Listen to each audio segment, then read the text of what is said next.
Magluto tayo ng madali ang ulam. Magpakulo lang tayo ng tubig, lagyan ng luya, sibuyas, bawang at paminta, lagyan ng bay leaves, timplahan ng asin, toyo at lagyan ng asukal para pambalance sa lasa. Ilagay natin yung pork hocks, smoke yan kaya pakuluan natin para mabawasan yung lasa niya na hindi kaaya-aya. Pagkatapos yan ay lipat natin sa pressure cooker para mas mabilis ang pagpapalambot dyan. 20 to 30 minutes lang yan pagkatapos timplahan ng sibuyas, bawang, paminta, huwag kalimutan ng toyo. Siyempre damihan natin ng konti, lagyan natin ng suka at bay leaves ulit.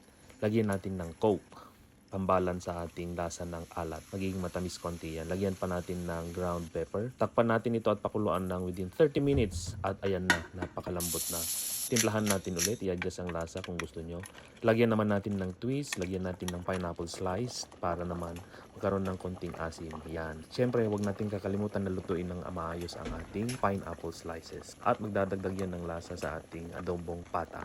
Hindi po yan humba kasi wala tayong star anise. Nilagyan lang natin ng mga basic na mga pampalasa. Siyempre, kailangan natin itong lutuin ng maayos at i-check kung okay na nga yung ating ulam. Kapag naabutan mo yung part ng video na ito, alam mo na ang gagawin, mag-comment ka lang dyan sa baba. Paki-comment ang location mo at paki-share na rin ang video na ito. Maraming salamat. Ayan, napakalambot na at nanginginig nga yung taban ako naman. So, kailangan natin uminom dito ng maraming tubig. Actually, sasawsawan ko yan ng suka na ginawa ko last time, kung maalala ninyo. Shout out pala kay Manang Dalin ng Riverside, California at kay Ma'am Ruby Ugadan ng Cavite, Pilipinas.